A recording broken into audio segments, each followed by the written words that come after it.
আজকে আপনার আমার রাসূলকে যে গালি দিয়েছে, আপনার আমার টাকায় জেলখানায় তারা খাচ্ছে, কথা বলেন ঠিক কিনা?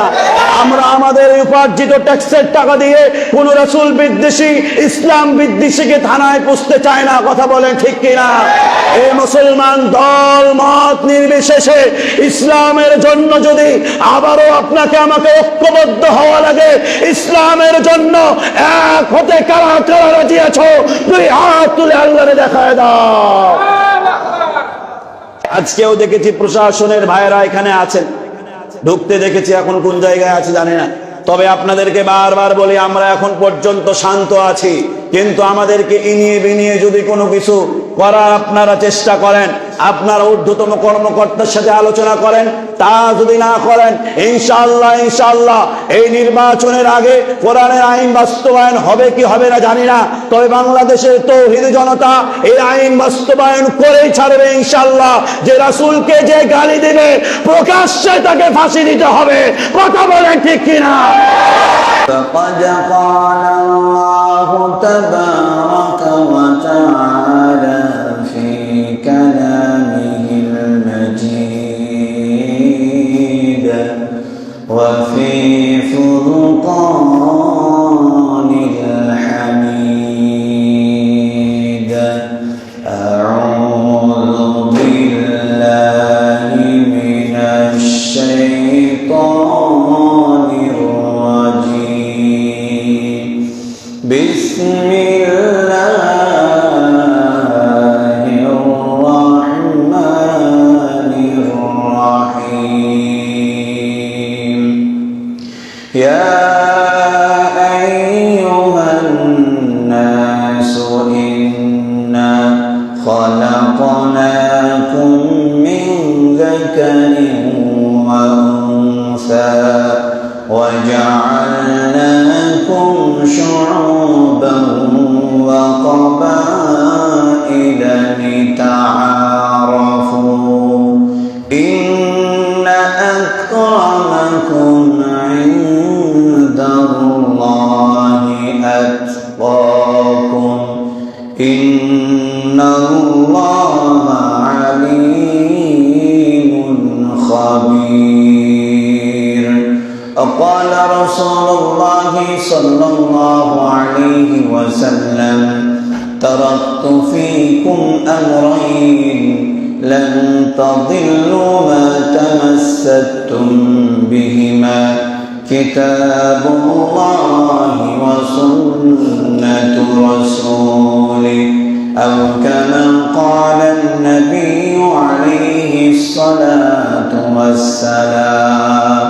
وقال تعالى في شان حبيبه آمرا ومخبرا: إن الله وملائكته يصلون على النبي يا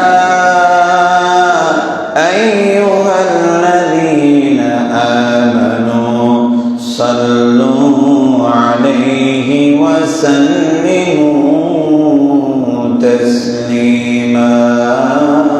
اللهم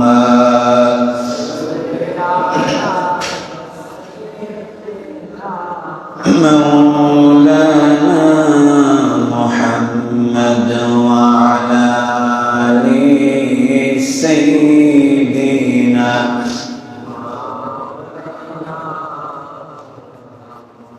আলহামদুলিল্লাহ।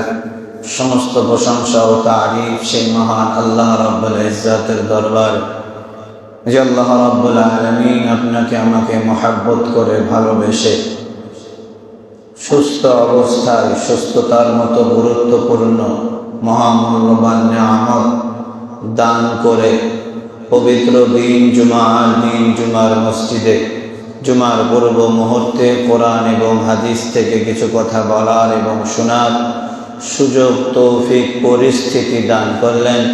সেই মহান আল্লাহ রাব্বুল ইজ্জাতের দরবারে শুকরিয়া আদায় করছি, সকলেই করছি আলহামদুলিল্লাহ। লক্ষ কোটি দুরুদ ও সালাম বর্ষিত হোক নবী কুল শিরোমণি আকা ইনামদার ताजदार मदीना दुलाल अमीना अहमद मजतबा मुहम्मद मुस्तफा सल्लल्लाहु अलैहि वसल्लमेर प्रति सकले समस्वरे एकसाथे पढ़ছি सल्लल्लाहु अलैहि वसल्लम। सम्मानित उपस्थिति, আমরা অবগত আছি যে আমাদের ফরজ বিধান, ফরজ স্তম্ভগুলোর মধ্যে একটি হজ, যে হজের কার্যক্রম বাংলাদেশ থেকে যাওয়া অলরেডি শুরু হয়েছে। সামনে ইনশাআল্লাহ হজ নিয়ে আলোচনা হবে, তবে আজকে একটি বিষয় সামনে রেখে আলোচনা করব, সেটি হচ্ছে মুসলিম জাতির ঐক্য নিয়ে। আল্লাহ রাব্বুল আলামিন পৃথিবী যখন সৃষ্টি করেছেন, পৃথিবীটা বিস্তার পেয়েছে দুইজন মানুষ থেকে, আদম এবং হাওয়া আলাইহিস সালাতু ওয়াস সালাম। এই তাদের থেকেই, দুইজন মানুষ থেকে পৃথিবী বিস্তার পেয়ে আস্তে আস্তে মানুষদের মাঝে এত দল বিভক্তি কেন, কোথা থেকে বিভক্তি সৃষ্টি হলো জানার দরকার আছে না নাই? আর সব কিছুর উত্তর কোরআনুল কারীমে আছে না নাই? আল্লাহ রাব্বুল আলামিন আদম এবং হাওয়া আলাইহিস সালাতু ওয়াস সালামের মাধ্যমে মধ্য দিয়ে আপনাকে আমাকে পৃথিবীর বুকে পাঠিয়েছেন। আমরা এক ছিলাম, ঐক্য ছিলাম। আল্লাহ রাব্বুল আলামিন 49 নম্বর সূরা, সূরা হুজুরাতের 13 নম্বর আয়াতের মধ্যে বলেন, ইয়া আইয়ুহান নাসু ইন্না খালাকনাকুম মিন যাকারিন ওয়া উনসা وجعلناكم شعوبا وقبائل لتعارفوا إن أكرمكم عند الله أتقاكم إن الله عليم خبير। আল্লাহ রাব্বুল আলামিন বলে, হে মানব সকল, আমি তোমাদেরকে এক পুরুষ ও এক নারী হতে সৃষ্টি করেছি এবং আমি আল্লাহ রাব্বুল আলামিন তোমাদেরকে বিভিন্ন গোত্রে ভাগ করেছি, বিভিন্ন গোত্রে, বিভিন্ন দলে, বিভিন্ন গোত্রের জন্য ভাগ করেছি, যাতে করে তোমরা চলাফেরা করতে, তোমাদের সামাজিকতাকে তোমরা ঠিক রাখতে পারো। আল্লাহ রাব্বুল আলামিন আপনাকে আমাকে বিভিন্ন গোত্র বলতে এমনটা নয় যে অন্য বিষয় হচ্ছে যে এক বংশ, খান বংশ থাকতে পারে, পাঠান বংশ থাকতে পারে, বিভিন্ন এই গোত্রগুলো আল্লাহ রাব্বুল আলামিন ধনী গরিব বিভক্ত করেছেন কেন? যাতে করে পৃথিবীটা নিয়ম অনুপাতে চলে। কারণ সব মানুষ যদি আমরা ধনী হয়ে যেতাম, সবাই যদি আমরা ধনী হয়ে যেতাম, তাহলে এই বড় বড় ইন্ডাস্ট্রি যেগুলো আছে এগুলো পরিচালনার জন্য লোকের প্রয়োজন লাগতো না? অবশ্যই লাগতো। আল্লাহ রাব্বুল আলামিন বলে যে আমি আল্লাহ রাব্বুল আলামিন বিভিন্ন গোত্রে তো ভাগ করেছি, তবে মুসলিম হিসাবে, মানুষ হিসাবে তোমরা এক হয়ে থাকবে। আল্লাহ রাব্বুল আলামিন আপনাকে আমাকে ঐক্য হয়ে থাকার বিষয়ে বলেছেন। এই ঐক্যতা থেকে ঐক্য হয়েছিলাম, দলবদ্ধভাবেই ছিলাম। আপনি আমি বিভক্ত হলাম কিভাবে? ঐক্যের ফাটল ধরালো কারা? আল্লাহ রাব্বুল আলামিন সূরা আম্বিয়ার 21 নম্বর সূরা আম্বিয়ার 92 নম্বর আয়াতের মধ্যে বলেন, ইন্না হাদিহি উম্মাতুকুম উম্মাতান ওয়াহিদা ওয়া আনা রাব্বুকুম ফা'বুদুন। আল্লাহ রাব্বুল আলামিন বলেন, নিশ্চয় ইন্না হাদিহি উম্মাতুকুম উম্মাতান ওয়াহিদা, তোমরা উম্মত হিসাবে একক ছিলে, ঐক্যবদ্ধ ছিলে। উম্মাতান ওয়াহিদা ওয়া আনা রাব্বুকুম ফা'বুদুন, এবং আমি আল্লাহর ইবাদত তোমরা করতে। আল্লাহ রাব্বুল আলামিনের আয়াত দ্বারা বোঝা যায় স্পষ্ট যে আমরা আল্লাহ রাব্বুল আলামিনের এক উম্মত, ইবাদত করতাম কার? আল্লাহ রাব্বুল আলামিনের। পরের আয়াতের মধ্যে আল্লাহ রাব্বুল আলামিন বলেন ওয়া তাকাত্তাউ আমরাহুম বাইনাহুম কুল্লুন ইলাইনা রাজিউন। তবে কিছু মানুষ নিজেদের স্বার্থে তোমাদের মধ্যে তোমাদের দিনকে টুকরা টুকরা টুকরা খণ্ড বিখণ্ড করে দিয়েছে। বলুন না নাউযুবিল্লাহ। আমাদের দিনকে খণ্ড বিখণ্ড টুকরো টুকরো করেছেন কে? আমাদের মাঝের কিছু মানুষ। আল্লাহ রাব্বুল আলামিন অন্য আয়াত সূরা মুমিন 23 নম্বর সূরা মুমিনের 52 নম্বর আয়াতের মধ্যে বলেন ওয়া ইন্না হাদিহি উম্মাতুকুম উম্মাতান ওয়াহিদা ওয়া আনা রাব্বুকুম ফাত্তাকুন ফাতাকাত্তাউ আমরাহুম বাইনাহুম যুবরা কুল্লু হিজবিন বিমা লাদাইহিম ফারিহুন। আমরা তো এক আল্লাহর উম্মত ছিলাম, আমরা উম্মত হিসেবে এক ছিলাম। আল্লাহ রাব্বুল আলামিন বলে আমি আল্লাহ রাব্বুল আলামিন তোমাদেরকে এক থাকার জন্য বলেছি। ইন্না হাদিহি উম্মাতুকুম উম্মাতান ওয়াহিদা, উম্মত হিসেবে তোমরা এক হয়ে থাকবে। আল্লাহ রাব্বুল আলামিন এরপরে বলেন ওয়া আনা রাব্বুকুম ফাত্তাকুন, আল্লাহ রাব্বুল আলামিনকে ভয় করবে। আল্লাহ রাব্বুল আলামিন বলেন ফাতাকাত্তাউ আমরাহুম বাইনাহুম যুবরা কুল্লু হিজবিন বিমা লাদাইহিম ফারিহুন। কিন্তু তারা নিজেদের মধ্যে বিভেদে লিপ্ত হয়ে তাদের দিনকে তারা খণ্ড বিখণ্ড করে লিপিবদ্ধ হয়ে গিয়েছে। আল্লাহ রাব্বুল আলামিন বলেন আমি তো বলেছিলাম যে তোমরা ঐক্য হয়ে থাকো, আমি আল্লাহকে ভয় করো, কিন্তু আমাদের মাঝে কিছু মানুষ নিজেদের মধ্যে বিবাদে লিপ্ত হয়ে তাদের দিনকে বহু খণ্ডে বিভক্ত করে ফেলেছে। আল্লাহ রাব্বুল আলামিন বলেন এর প্রতিদান নিজেরাই তারা পাবে।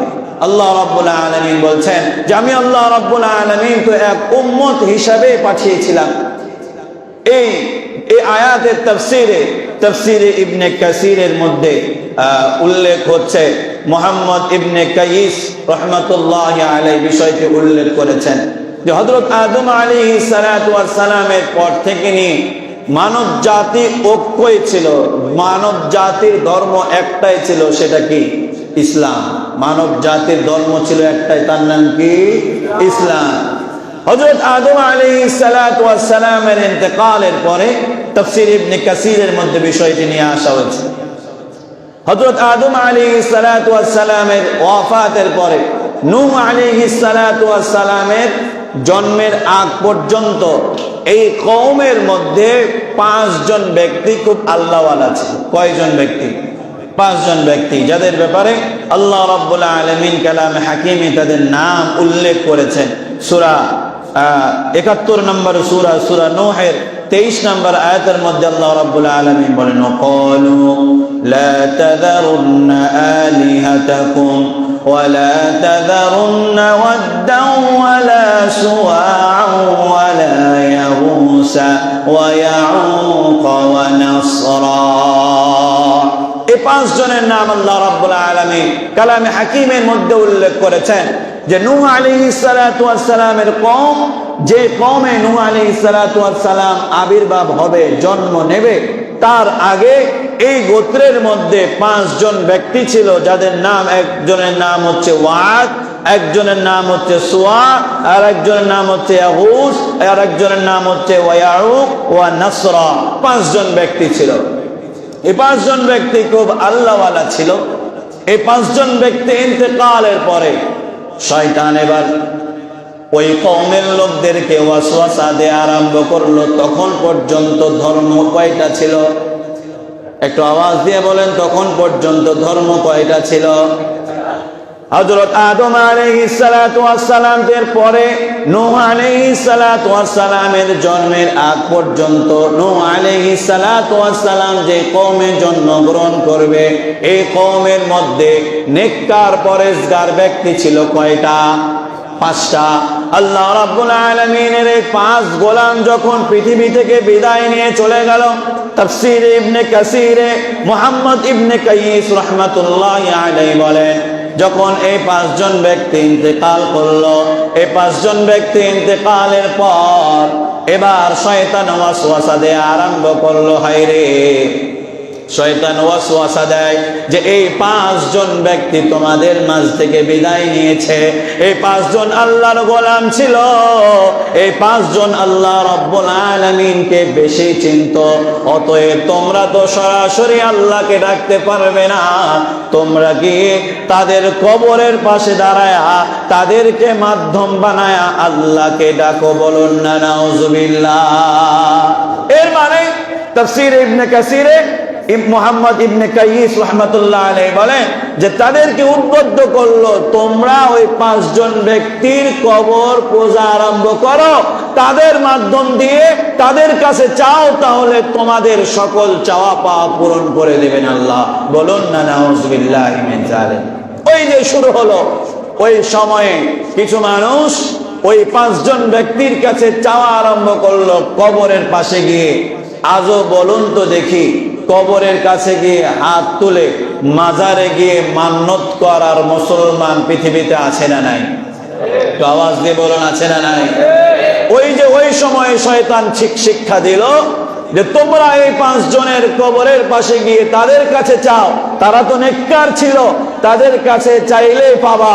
আজও আমাদের বাংলার জমিনে যেই সমস্ত মাজারগুলো রয়েছে আল্লাহওয়ালা, নিঃসন্দেহে কোনো সন্দেহ নাই, কিন্তু এই মাজারের কাছে গিয়ে, এই আল্লাহওয়ালার গুলোর কাছে গিয়ে চাইলে কিছু পাওয়া যাবে? আওয়াজ দিয়ে বলেন, পাওয়া যাবে? এক দেয়ার মালিক একজন, তিনি কে? ওই যে ওই শিক্ষাই শয়তান আজ পর্যন্ত মুসলমানের মধ্যেও রেখে দিয়েছে যে তোমরা কবরের পাশে গিয়ে চাও, তাহলে আল্লাহ তোমাদেরকে দিয়ে দিবে, বলুন না নাউজুবিল্লাহ।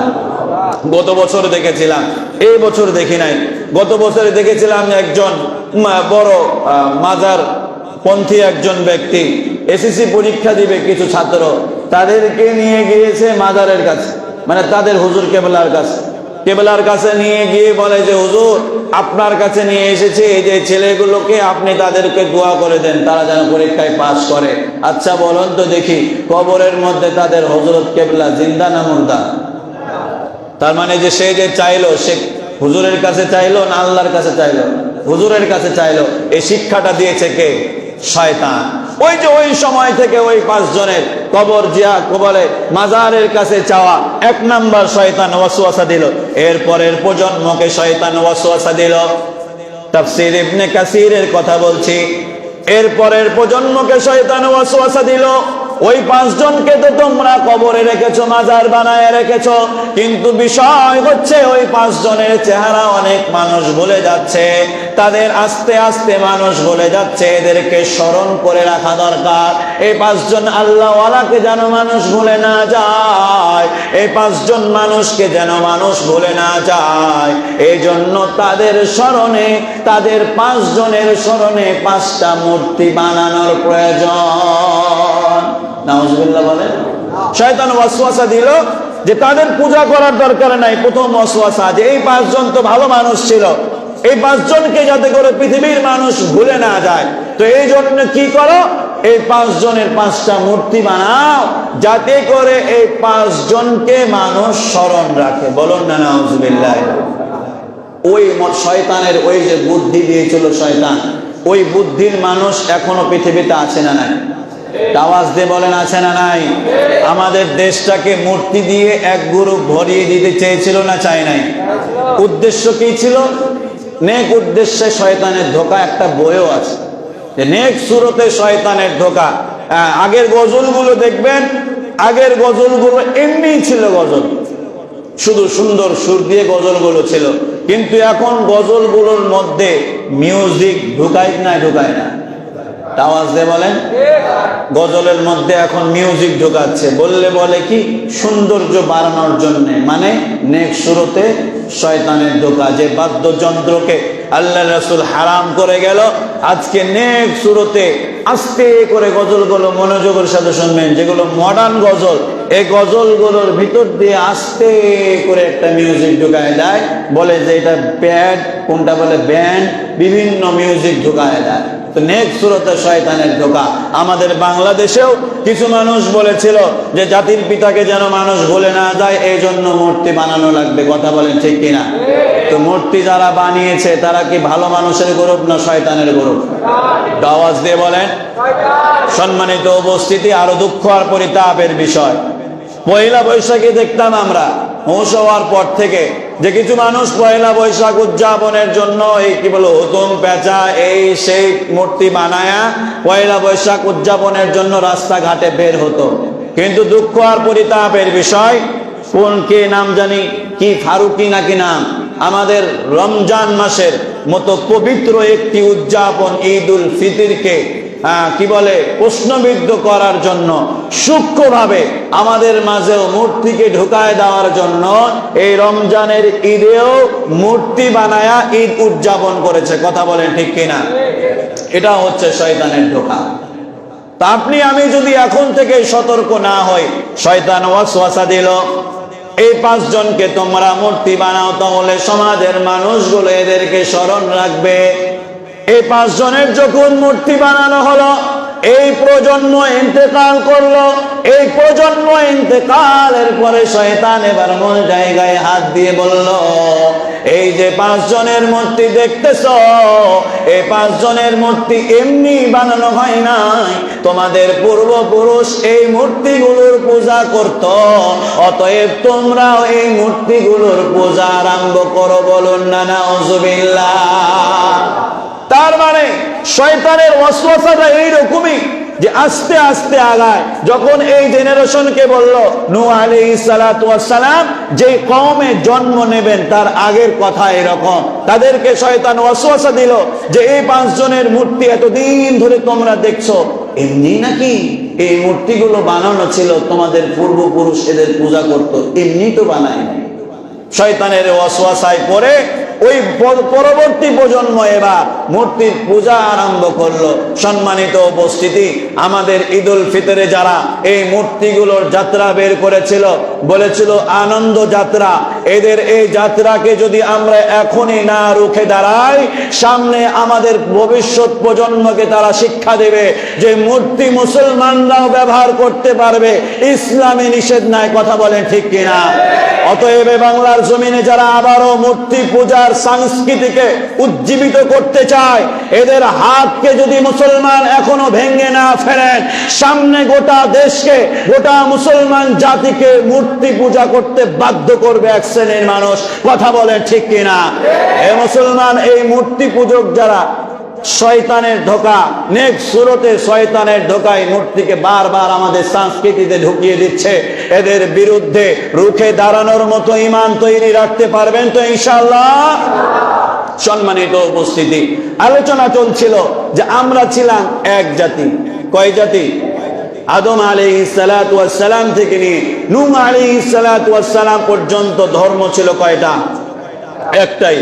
এই যে নূহ আলাইহিস সালাতু ওয়াস সালাম জন্মের আগ মুহূর্তে এই 5 জন যখন আল্লাহ ওয়ালা ইন্তেকাল করলো, 3 ধাপে শয়তান ওয়াসওয়াসা দিয়ে তৃতীয় পর্যায়ে তৃতীয় প্রজন্মের মানুষগুলোকে, তৃতীয় প্রজন্মগুলোকে তারা মূর্তি পূজায় শয়তান লিপিবদ্ধ যখন করলো, ওই সময়ে হযরত নূহ আলাইহিস সালাতু ওয়াস সালামের আবির্ভাব যখন হলো, নূহ আলাইহিস সালাতু ওয়াস সালাম নূহ আলাইহিস সালাতু ওয়াস সালামের আবির্ভাব হওয়ার পরে নূহ আলাইহিস সালাতু ওয়াস সালাম যখন তাওহীদের দাওয়াত দেয়া আরম্ভ করলো, এক আল্লাহর কথা বলা আরম্ভ করলো, নূহ আলাইহিস সালাতু ওয়াস সালাম তার কওমের লোকদেরকে যখন বলতে আরম্ভ করলো, হে আমার কওমের লোকেরা, তোমরা যে এই পূজা করছো, এই 5 জনের, এই 5 জন তো খোদা নয়, এই 5 জন তো আল্লাহ নয়, এই 5 জন হচ্ছে আল্লাহর গোলাম।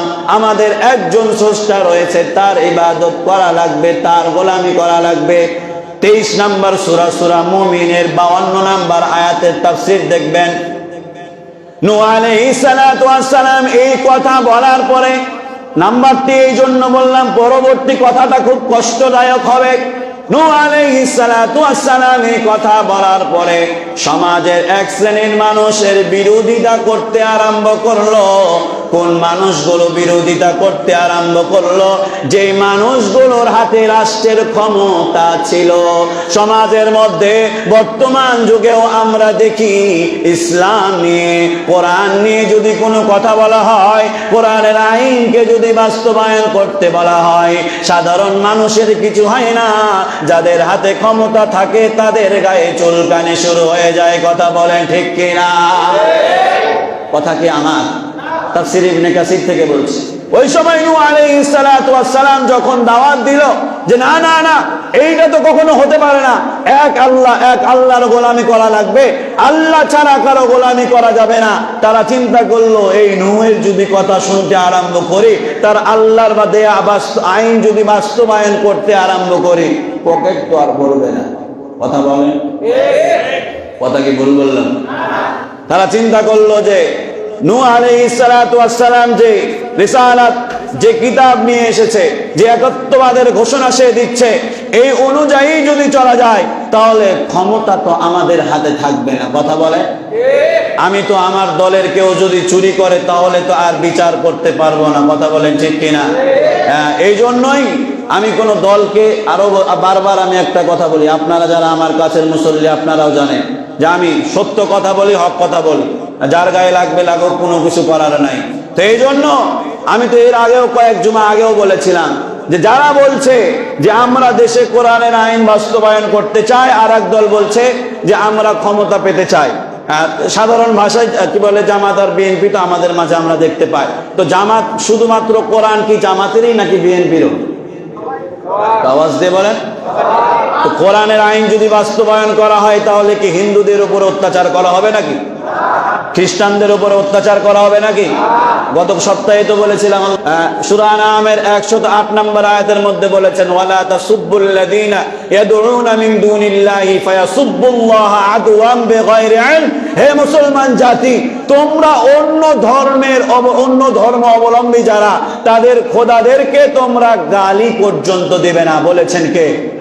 তাহলে কি তাদের উপর অত্যাচার করা কোরআন শিক্ষা দেয় নাকি তাদেরকে সম্মান দেয়া কোরআন শিক্ষা দেয়?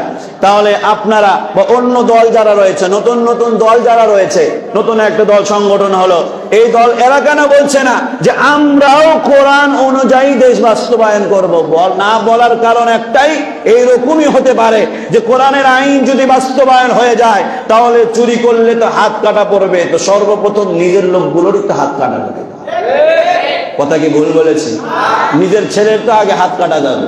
এই জন্য কোরআনের আইন যেন বাস্তবায়ন না হয়, এই জন্য তারা ভূমিকা নিচ্ছে। সম্মানিত মুসলমান ভাইরা আমার, আজকে বয়ান হচ্ছে যে আমরা মুসলমানরা ছিলাম কি ঐক্যবদ্ধ, এক জাতি, বিভিন্ন দলে বিভক্ত হলাম কিভাবে? শয়তান এই যে এই 5 জন থেকে নূহ আলাইহিস সালাতু ওয়াস সালামের পর থেকে এই শয়তান 3 ধাপে আমাদেরকে তিন ধাপে ওয়াসওয়াসা দিয়ে মূর্তি পর্যন্ত নিয়ে গিয়েছে, মূর্তি পূজায় লিপ্ত করেছে। সম্মানিত উপস্থিতি, তো আমরা দলবদ্ধভাবে থাকবো নাকি ছিন্ন বিচ্ছিন্ন হয়ে থাকবো? দলবদ্ধভাবে থাকার জন্য আল্লাহ রাব্বুল আলামিন নিজেই বলেছেন। আল্লাহ রাব্বুল আলামিন 3 নম্বর সূরা আলে ইমরানের 103 নম্বর আয়াতের মধ্যে বলেন, ওয়াতাসিমু বিহাবলিল্লাহি জামিআন ওয়া লা তাফাররাকু। আল্লাহ রাব্বুল আলামিন বলে, হে আমার ঈমানদার বান্দারা, তোমরা আমি আল্লাহর রশিকে শক্তভাবে আঁকড়ে ধরো, এমন ভাবে আঁকড়ে ধরো, তোমরা এমন ভাবে আমার এই রশিকে আঁকড়ে ধরো যাতে করে তোমরা পরস্পরে বিচ্ছিন্ন না হয়ে যাও। কে বলেছেন? আল্লাহ রাব্বুল আলামিন বলেছেন। আল্লাহ রাব্বুল আলামিন বলেন যে তোমরা ঐক্যবদ্ধ ভাবে থাকো, তোমরা আমি আল্লাহর রশিকে এমন ভাবে আঁকড়ে ধরো যাতে করে তোমরা ছিন্ন বিচ্ছিন্ন না হয়ে যাও। এরপর আল্লাহ রাব্বুল আলামিন বিভিন্ন দলে বিভক্ত হতে নিষেধ করেছেন। সূরা আলে ইমরানের 105 নম্বর আয়াতের মধ্যে বলেন, ওয়ালা তাকুনু কাল্লাযীনা তাফাররাকু واختلفوا من بعد ما جاءهم البينات وأولئك لهم عذاب عظيم। আল্লাহ রাব্বুল আলামিন বলে তোমরা তাদের মতো হয়ো না যারা ছিন্ন বিচ্ছিন্ন হয়ে গেছে, এবং তাদের স্পষ্ট তাদের কাছেও তোমরা যেও না যারা তোমাদেরকে ছিন্ন বিচ্ছিন্ন করতে চায়। আল্লাহ রাব্বুল আলামিন বলে যে তারা যারা আমি আল্লাহ রাব্বুল আলামিনের কাছ থেকে তোমাদেরকে ছিন্ন বিচ্ছিন্ন করে তোমরা তাদের থেকে দূরে থাকো। বলুন না নাউজুবিল্লাহ। এই সমস্ত মানুষগুলো থেকে আল্লাহ রাব্বুল আলামিন আপনাকে আমাকে দূরে থাকতে বলেছেন। আল্লাহ রাব্বুল আলামিন আয়াতের মধ্যে বলেন যে কিছু মানুষ আছে যে তাদের কাছে স্পষ্ট প্রমাণ আসার পরেও মত বিমতের মধ্যে লিপ্ত হয়ে যায়। কোরআন বলেছে এক কথা, কোরআনের কথা কি মিথ্যা হতে পারে? কোরআনের কথা সত্য। কোরআনের আইন বাস্তবায়ন করতে বলেছেন কে? আওয়াজ দিয়ে বলেন। এর মধ্যে কি কোনো অস্পষ্টতা আছে? সূরা আলে ইমরানের 105 নম্বর আয়াতের মধ্যে আল্লাহ রাব্বুল আলামিন বলে এই স্পষ্ট বিষয়গুলো নিয়েও কিছু মানুষ আছে মতবিভেদ করবে। আল্লাহ রাব্বুল আলামিন বলে তাদের ধার কাছেও যেও না। যারা এগুলো করবে আল্লাহ রাব্বুল আলামিন বলে তাদের জন্য রয়েছে মহা শাস্তি। বলুন না নাউজুবিল্লাহ। উপস্থিতি, আল্লাহ রাব্বুল আলামিন আপনাকে আমাকে ছিন্ন বিচ্ছিন্ন হয়ে থাকতে বলেছে নাকি ঐক্যবদ্ধ হয়ে থাকতে বলেছে? আল্লাহ রাব্বুল আলামিন ইসলামের মধ্যে বিভেদ সৃষ্টিকারীদের থেকে দূরে থাকার জন্য কোরআনে কারীমে আয়াত নাজিল করেছে। বলুন না সুবহানাল্লাহ। ইসলামের মধ্যে দেখবেন কিছু মানুষ আছে, কিছু আলেমধারী আমাদের মতো লিবাসধারী কিছু আলেম আছে যারা আপনাকে আমাকে বিভিন্ন দলে বিভক্ত করে এমন বানিয়ে দিতে চায়, এমন একটা অবস্থা আপনার আমার মাঝে বিরাজমান হয়ে গিয়েছে যে একজন মানুষ ধরেন তৃষ্ণার্ত পানির জন্য মারা যাচ্ছে, ওই সময় এরকম শিক্ষা দিয়ে রেখেছে যে ওই ব্যক্তির সহযোগিতা পর্যন্ত করা যাবে না, তার জানাজাতেও যাওয়া যাবে না। বলুন না নাউজুবিল্লাহ। এরকম হুজুর বাংলাদেশে নাই? বাংলাদেশে আছে না নাই? আল্লাহ রাব্বুল আলামিন 6 নম্বর সূরা নামের 159 নম্বর আয়াতের মধ্যে বলেন ইন্নাল্লাযীনা ফাররাকু দীনাহুম ওয়া কানু শিয়া'আন লাস্তা মিনহুম ফি শাই ইন্নামা আমরুহুম ইলাল্লাহি থুম্মা ইউনাব্বিউহুম বিমা কানু ইয়াফআলুন।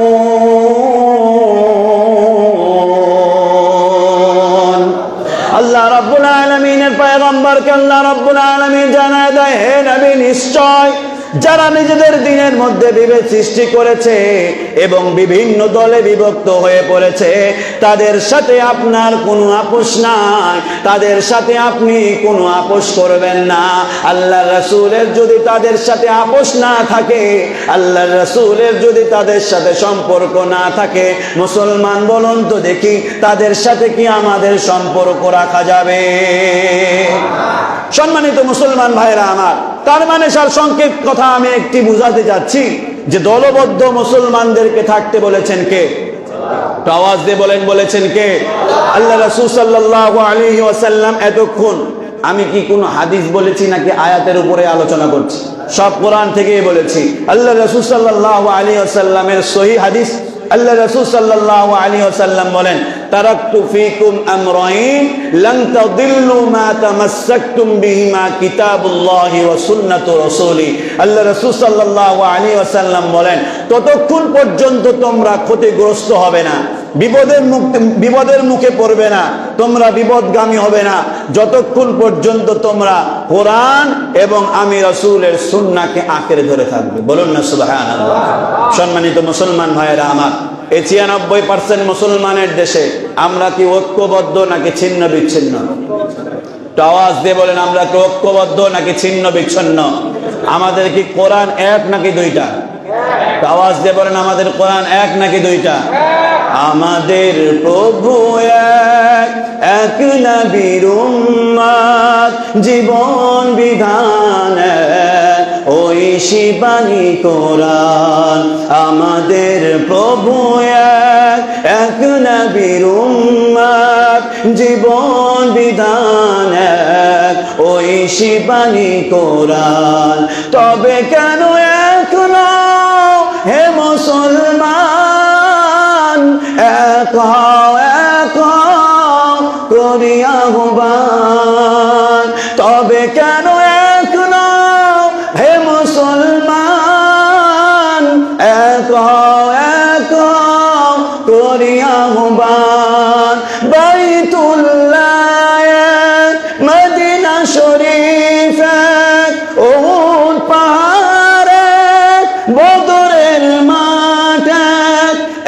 চলাটাই তো জীবন, আর মরণ তো একটাই, একসাথে মিলে মিশে একটাই প্রাণ।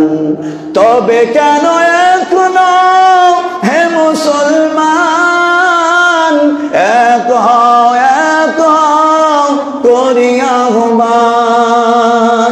মুসলমান ভাইরা আমার, আমরা যদি ঐক্যবদ্ধ হতাম তাহলে আমার আপনার দেশে রাসূলকে গালি দিলে তার বিচার কার্যক্রম দেখতে পেতাম না? পেতাম না? আওয়াজ দিয়ে শুনতে চাই। আপনি আমি আমাদের মুসলমানদের মধ্যে ঐক্য না থাকার কারণে আজকে যারা উপদেষ্টা মণ্ডলীর মধ্যে রয়েছে, এক আইন মন্ত্রী গতকালকে বা আজকে আমরা দেখেছি ইসকনের এক নেতাকে ছেড়ে দিয়েছে। জানেন আপনারা? ইসকনের এক নেতাকে ছেড়ে দিয়েছে। সে আইন মন্ত্রী এখন এই যে কিছু মনে করবেন না, এই যে সরকারটা গঠন হয়েছে আইন অনুপাতে নাকি বেআইনে? আওয়াজ দিয়ে বলেন, আমার কথা বুঝতে পারেননি? যে সরকারটা গঠন হয়েছে আইন অনুপাতে গঠন হয়েছে নাকি বেআইনে গঠন হয়েছে? তো যেই মানুষগুলো বেআইনি ভাবে গঠন হয়ে এখন আইনের কথা বলেন, এই যে কি বলে ইসকনের এক নেতাকে ছেড়ে দিলেন। এই ইসকনের যে নেতা মুসলমানদের ইসলাম ধর্মকে নিয়ে অটাক্ষভাবে কথাবার্তা বলেছে, তার কোনো বিচার কি আমরা দেখতে পেয়েছি? আওয়াজ দিয়ে বলেন, দেখতে পেয়েছি? কয়েকদিনের কথা, শিশু একজন আয়েশা ধর্ষণ করে, ধর্ষকরা এমন ভাবে ধর্ষণ করেছিল যে সে ইন্তেকাল করেছে। আইন মন্ত্রী, আইন উপদেষ্টা বক্তব্য দিল কি দেশে আইন আছে, আইনের বাইরে কিছু করা যাবে না। কথা বলেন ঠিক কিনা? কিন্তু সেই আবার বেআইনি ভাবে চেয়ারের উপরে বসে ওই ছোট্ট আয়েশা আজকে কবরের মধ্যে আছে, কিন্তু বাংলার জমিনে এখন ওই ধর্ষকগুলো জীবিত আছে। কথা বলেন ঠিক কিনা? এই ধর্ষকগুলো জীবিত থাকার কারণ একটাই, আমরা মুসলমানরা ঐক্যবদ্ধ এখন পর্যন্ত হতে পারে নাই। আমরা মুসলমানরা যদি হানাফি, শাফি, হাম্বলি, সুন্নি, জামাত, বিএনপি সব মতভেদ ভুলে গিয়ে যদি এক কোরআনের আইনকে বাস্তবায়ন করার জন্য আপনি আমি যদি ভূমিকা রাখতাম, তাহলে এই সমস্ত কুলাঙ্গারগুলো দেশের মধ্যে বেঁচে থাকার সাহস পেত না। কথা বলেন ঠিক কিনা? আজকে আপনার আমার রাসূলকে যে গালি দিয়েছে, আপনার আমার টাকায় জেলখানায় তারা খাচ্ছে। কথা বলেন ঠিক কিনা? আমরা আমাদের উপার্জিত ট্যাক্সের টাকা দিয়ে কোন রাসূল বিদ্বেষী, ইসলাম বিদ্বেষীকে থানায় পুষতে চায় না। কথা বলেন ঠিক কিনা? এই মুসলমান দল মত নির্বিশেষে ইসলামের জন্য যদি আবারও আপনাকে আমাকে ঐক্যবদ্ধ হওয়া লাগে, ইসলামের জন্য এক হতে কারা কারা রাজি আছো? দুই হাত তুলে আল্লাহরে দেখায় দাও। সম্মানিত ভাইরা আমার, আমি উত্তপ্ত করতে চাই না, তবে আমাদের এলাকায় যে ঘটনা ঘটেছে তার দৃষ্টান্ত আমরা শাস্তি চাই। কথা বলেন ঠিক কিনা? আজকেও দেখেছি প্রশাসনের ভাইরা এখানে আছেন, ঢুকতে দেখেছি, এখন কোন জায়গায় আছে জানি না। তবে আপনাদেরকে বারবার বলি, আমরা এখন পর্যন্ত শান্ত আছি, কিন্তু আমাদেরকে ইনিয়ে বিনিয়ে যদি কোনো কিছু করার আপনারা চেষ্টা করেন, আপনারা ঊর্ধ্বতম কর্মকর্তার সাথে আলোচনা করেন, তা যদি না করেন, ইনশাআল্লাহ এই নির্বাচনের আগে কোরআনের আইন বাস্তবায়ন হবে কি হবে না জানি না, তবে বাংলাদেশের তৌহিদি জনতা এই আইন বাস্তবায়ন করেই ছাড়বে ইনশাআল্লাহ। যে রাসূলকে যে গালি দেবে প্রকাশ্যে তাকে ফাঁসি দিতে হবে। কথা বলেন ঠিক কিনা? আজকে মুসলমান চুপ থাকার কারণে নারী সংস্থারা নাকি কি বিভিন্ন আইন জারি করেছে। কেন? কারণ আজকে আমরা মুসলমানরা ঐক্য নাই, আমরা মুসলমানরা ডিভাইডেড হয়ে গিয়েছি। এই যে মুসলমান ঐক্য না থাকার কারণে ইমাম সাহেব কেন ওই কি বলে সাগরকে ধরিয়ে দিল, ইমাম সাহেবকে মাপ একদল আসছিল না, ইমাম সাহেবের দোষ। একদল বলে যে হুজুর মনে হিন্দুদের খাইয়ে দেয়া আছে, মানে এরকম অবস্থা। তো এইসব কথা নয়, দেশকে আগে ঠিক করে। দেশ ঠিক করার দায়িত্ব কার? আমাদের। সবকিছু আল্লাহর উপরে ছেড়ে দিন, আমরা করবো কি? দেশ ঠিক করার দায়িত্ব কার? আওয়াজ দিয়ে বলেন, দেশের আইন ঠিক করার দায়িত্ব কার? তখন পর্যন্ত মুসলমান আমরা শান্তি পাবো না যতক্ষণ পর্যন্ত কোরআনের আইন বাস্তবায়ন না হবে। জানি না সামনে কে ক্ষমতায় আসবেন, তবে সবার কাছে উদাত্ত আহ্বান থাকবে, দেশকে যদি সুন্দরভাবে পরিচালনা করতে চান, কোরআনের আইনকে বাস্তবায়ন করে দেখেন, দেশে 24 ঘন্টা লাগবে না, 1 ঘন্টার মধ্যে বাংলাদেশের শৃঙ্খলা ঠিক হয়ে যাবে। কথা বলেন ঠিক কিনা? আল্লাহ রাব্বুল আলামিন আমাদের সকলকে ঐক্যবদ্ধ হয়ে থাকার তৌফিক দান করুন, সকলে বলি আমিন। আমাদের মাঝে কোনো বিভেদ নাই, আমরা সকলে এক এবং নেক হয়ে থাকতে পারবো তো ইনশাআল্লাহ। আজকে থেকে আমার মসজিদ অন্তত এমনটা যেন না হয় যে অমুক মুসল্লি এসেছিল, পা ঠেলতে ঠেলতে ঠেলতে ঠেলতে এত বড় পা ফাঁক করেছে, ওই যা করছে করুক, তার নামাজ কবুল হওয়া না হওয়ার দায়িত্বকে আল্লাহ আপনাকে দিয়েছেন। কে এখানে হাত বাঁধলো, কে এখানে হাত বাঁধলো দেখার দায়িত্ব আল্লাহ আপনাকে দিয়েছে। দেখতে হবে আমাদের কোরআন এক, সে কোরআন মানে কিনা, কালামে এক কিনা, রাসূলকে মানে কিনা, হজ করে কিনা, বাস মূল জায়গা ঠিক থাকলে আর আমাদের কারোর সাথে বিভেদ নাই। কথা বলেন ঠিক কিনা? এমন মন মানসিকতা নিয়ে চলতে পারবো তো ইনশাআল্লাহ। আল্লাহ রাব্বুল আলামিন আমাদের সকলকে ঐক্যবদ্ধভাবে মুসলমান জাতির কল্যাণে, ইসলামের কল্যাণে কাজ করার তৌফিক দান করুন, সকলে বলি আমিন।